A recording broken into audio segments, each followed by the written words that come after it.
1942 was the this building, and I'm telling you, this vault has been here ever since. If you'd told me this ahead of time, I would have had it open before I ever got up here.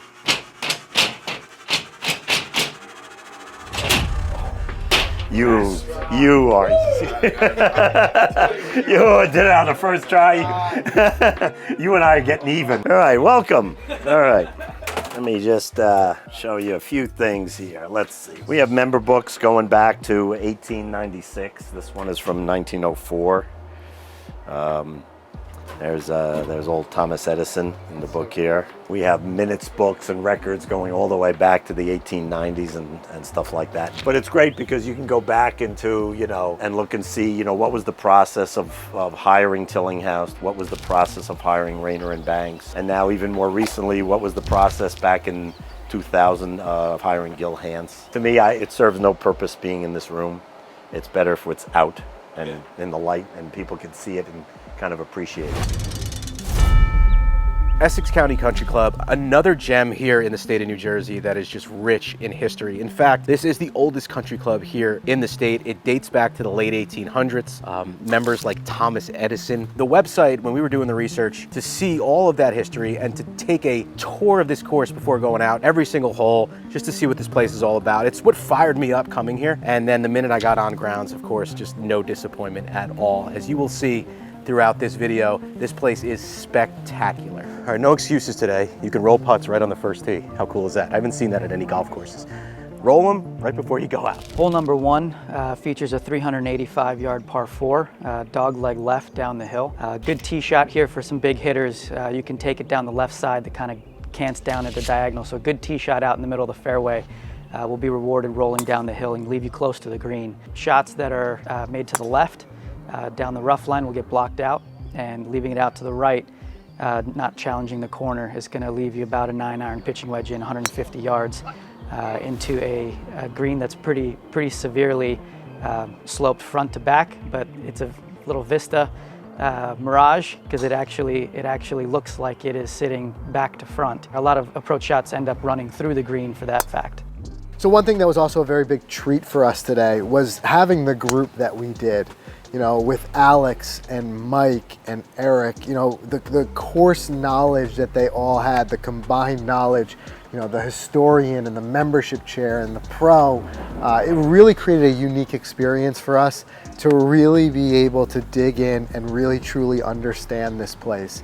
And I think it really helped add that extra element for us where we got to truly enjoy the day. So having the group out there was something special. Second hole tee shot. This is actually a blind shot. Alex was telling us that after the restoration, it's going to be even lower, the tee box, and the hill in front of you is going to be even greater. So the play here was just to hit less than driver off the tee and leave myself with something about 100, 120 yards left. Good swing. Good one there. Beautiful. Yep. Thanks.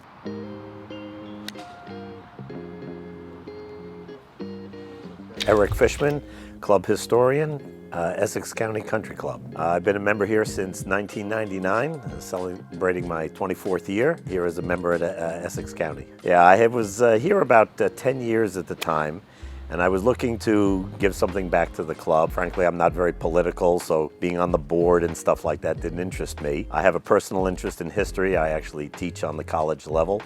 And so I went up to our then president and said, I have this idea about maybe being like the club historian, and before I could get the words out, he said to me, good, you're it.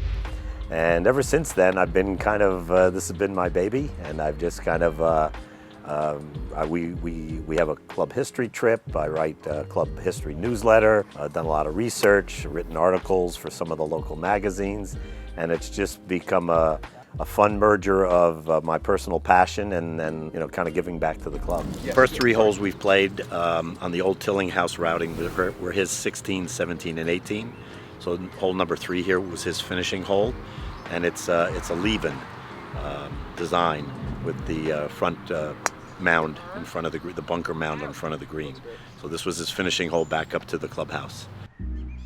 So after a terrible approach shot on the second hole, I wanted a bit of redemption, and I started to quickly understand how important approach shots really are here. You know, hitting the right spot of these greens, especially, you'll see as we moved to the back nine, there were some pin placements that it was dramatic where you would be on that green. So I wanted to do something here, I wanted a little bit of retribution. So just taking a look at this approach shot, I was like, let's go flag hunting here. Nice birdie, man. Job. That's a bird. Birdie, baby, birdie. Well, needless to say, it felt good. Birdies, as you'll see, don't come often out here. So getting one the third hole there felt really good. Hole 4 here really starts to test the golfers. As formerly mentioned, it gets very windy up here. Hole 4 has a fairway bunker that sits out on the left side that really challenges players, and it's rewarded if you can take on that bunker. Will leave you a wedge into the green. A tee shot that is not accurate will leave you into trees on the right-hand side, will leave you blocked out from the greens. So it's a difficult hole if not played well off the tee. Once you get it in the fairway, the green is daunting as well. The job's not done. You have another green that sits front to back. A shot short of the green is actually preferable for it to roll on. Anything landing in the middle of the green, you're sure to be off of it. And being on the right side of the green is also important. The spine that runs through the middle of the green kind of runs balls away from the left and the right, away from the pins. So it can leave, even on the green, challenging 2-putts. This is a pivotal moment right here. This really is. What's going on? No Texas wedge? I know. I asked him if I should putt it, and No, he just I says, like this. Yeah, he likes this. See? I like this. This is what Trill taught you, This man. is what she taught me. This is that shot. Now you just got to execute it. No.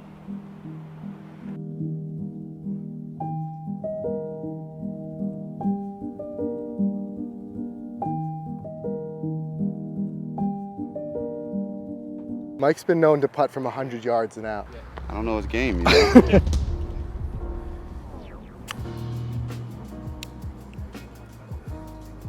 All right. Nice par.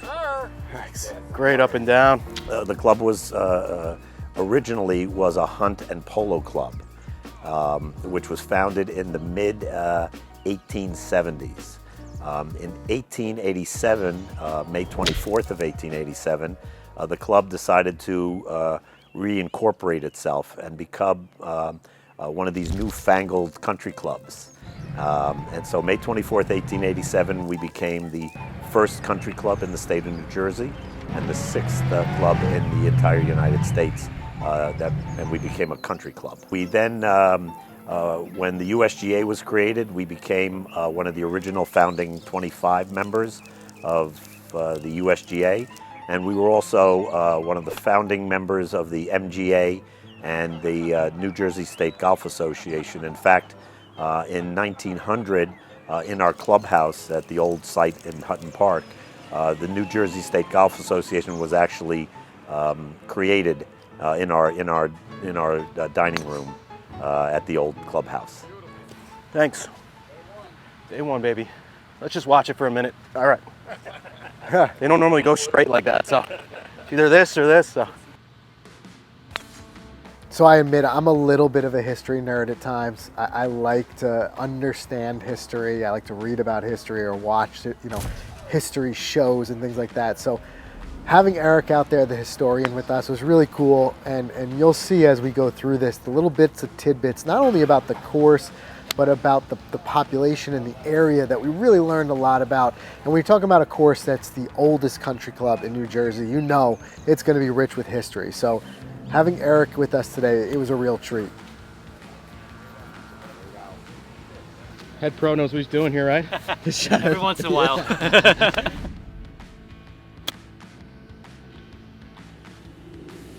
Good shot, man. Stay there.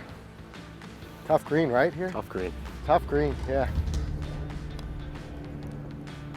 Oh, You gotta be kidding. 6th hole, first par 3, crazy bunkering around this undulating green, and you're gonna see that theme throughout. There are some crazy greens out here, and the bunkering just is next level. We're talking walls that are twice my size, and you're gonna see that on the back 9. But here, I wasn't even gonna mess around with that pin location. I'm gonna go middle of the green, try to make something happen. Nice shot, man. For those of you that are Civil War history buffs, after Lincoln fired him in 1862, General of the Army George McClellan moved in right across the street over here. He lived here, ran against Lincoln for president in 1864, lost, about 45% he then became New Jersey governor in 1870. He was a member of the predecessor Hunt and Polo Club until he died in 1887.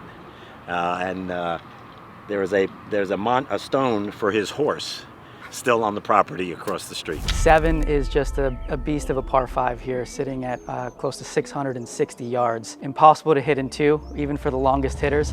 So well-placed tee shot is going to give you a good shot to lay up and leave you, 9-iron pitching wedge still into a long par 5. The cool feature is we have a back-to-back par 5, 7, and 8.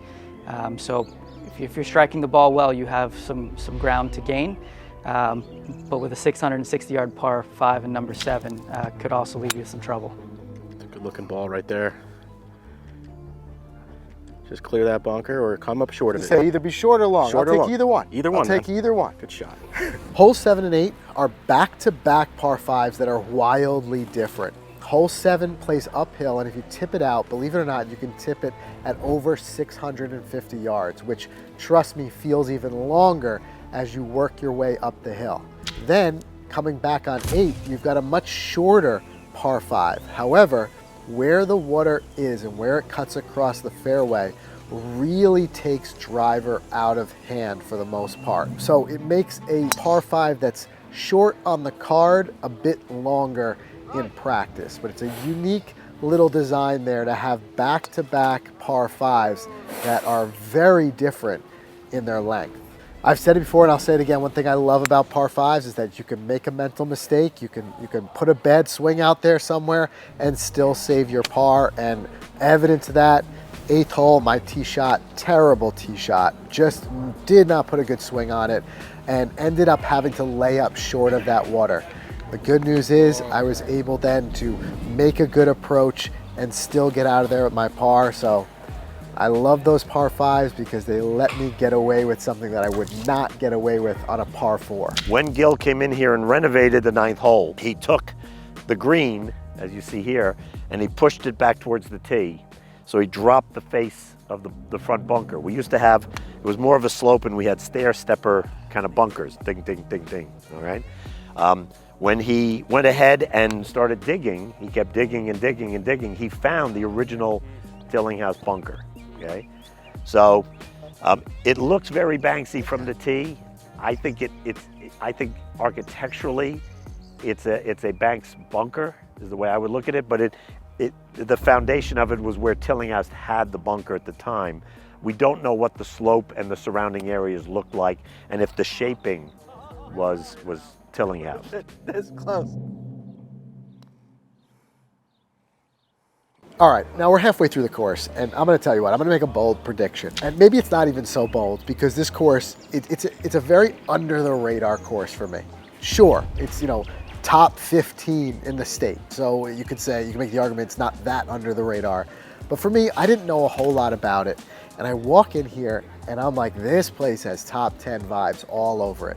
The playability, just the challenge of it, the different architects, the look, the feel, how wide open it is, and being able to see the vistas here, gorgeous. And all I could think is, once Gil Hance gets his hands on this place in his renovation, I gotta make the prediction, this place is jumping up into the top 10.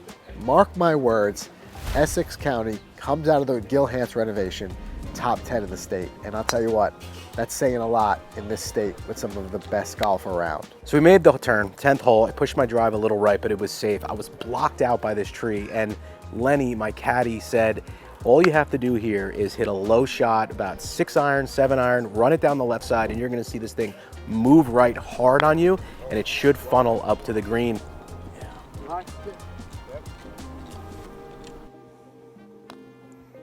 Drop it, baby. Oh! Yeah. I went dead straight the wrong way. So 11, they say it's top 100 prettiest holes in the state of New Jersey. So on this is one of the ones you just kick back, you pull out the phones, the cameras, the drones, anything you got, and you enjoy it. The bridge on the left, this hole, pretty. This is our signature hole, number 11. This is a classic Eden hole. Eden bunker running behind, back to front. In our case, we have the Strath bunker on the left, the Hill bunker on the right. And I maintain this is one of the best Eden holes, not just in the country, but in the world, because not only does it have all the classic elements of an Eden, but visually it's one of the most spectacular Edens that I've ever been on. Top 100 holes in the country, top 1,000 holes in the world. Thanks. That's a 4. So our 12th hole here, hardest hole in the golf course. Big drive again over a ravine into the fairway. A good tee shot is going to leave you a long iron into the green. It's another one you have to be precise. It's a very unique green. It's a maiden green. So you kind of have two humps on the left and the right back side of the green. Steep bunkers, short left of the green and back right. And the back right bunker is out of your vista. So unless you play the golf course, you can't even see that it's there. So it's another unique feature on the golf course, just adds to the teeth. And it's if you walk away with par, you feel like you made birdie. Now that we're up here at the green, you can see the road hole green complex. Bunker up here.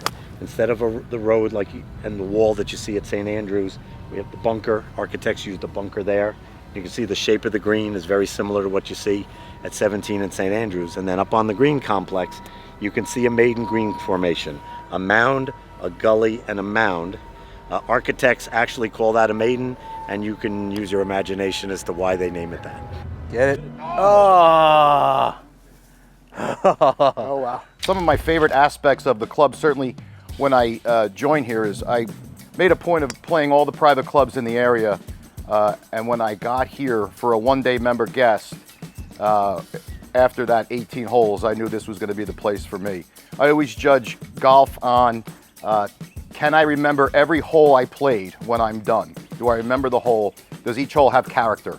And this was it for me. I mean, I remembered every hole right out of the gate. I became a member in 2010, and then the second component of why I love this place so much is the membership. It is just the greatest bunch of people you'll ever meet. Very diverse, a lot of fun, and we just have a wonderful time here.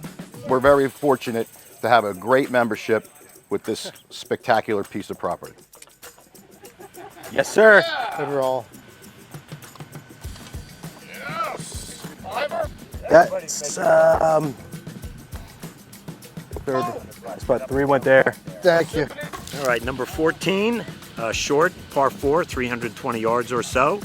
Classic Alps hole with a punch bowl green formation with a lion's mouth bunker in front of the green. We play the punch bowl hairy right now, at least we are, but it's a kidney-shaped green once we get up there. Yeah. Perfect. Okay. Frankie conservative. Yeah. All day long. It's only at 300 left. When you got 110 left in, Yeah. it's all day long. Why bring the bunkers in? I bring them in. Danger's your middle name. Yep. Get to them. Oh, yeah. Woo! All right, so the whole membership chair at Essex County Country Club gave you that. That's a freebie. Oh, there we go. That's right. We'll take it then. Hey, we'll take it. I'll take it. Absolutely. After that Out shot, here, take anything you give me. haven't really been scoring much here. It's tough. I mean, these courses are challenging. They're beautiful, and they're also challenging. I mean, you see it in the greens, the heavy rough, the undulations, the bunkering. You get hit with every bit of it at these country clubs. So 15, here was an opportunity to maybe try to stomp that. Is 200-yard par 3. I grabbed my 4-iron, and I'm like, let's just get this on the green. Let's make a 3. Let's get something going for the last 4 holes of the day.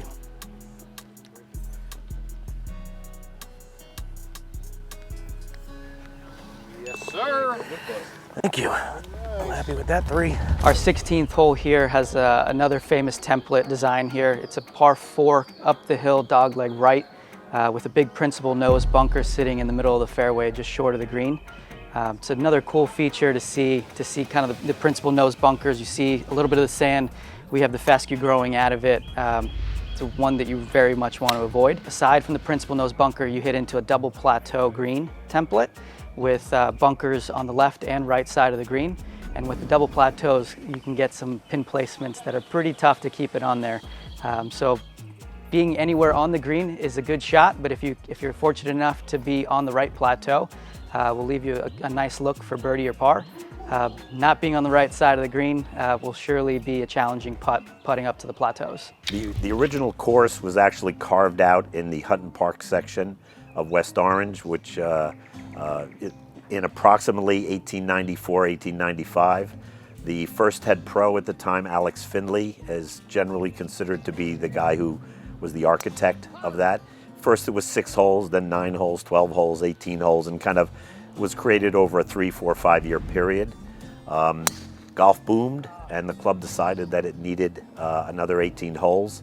So instead of buying property down around Hutton Park, they came up here to this current site, which is known as First Mountain in West Orange.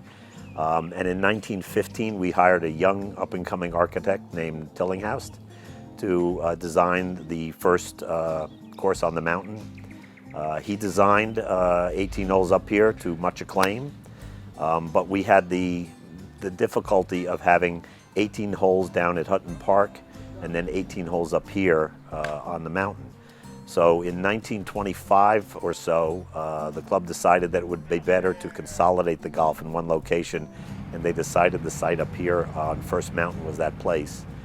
We hired Seth Raynor in October of 1925 to design, to put 36 in the box up here on the hill. As you may know, he promptly died in January of 1926.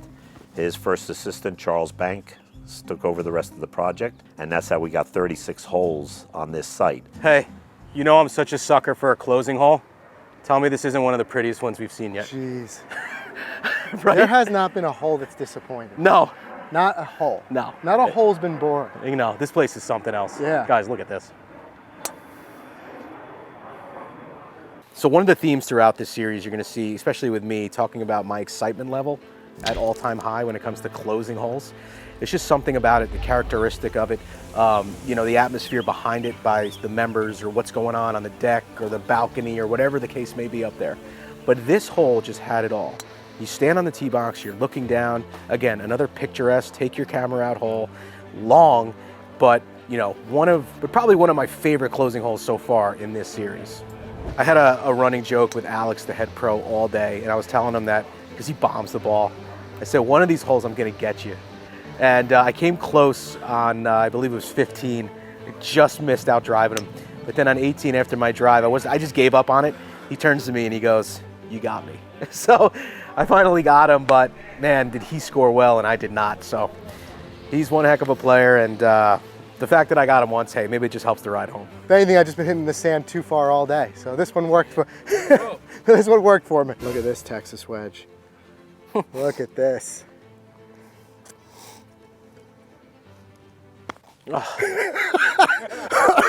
The Texas wedge is officially peaked. It did. It's officially peaked. It's over. That's it. Wrong side, wrong side. All right.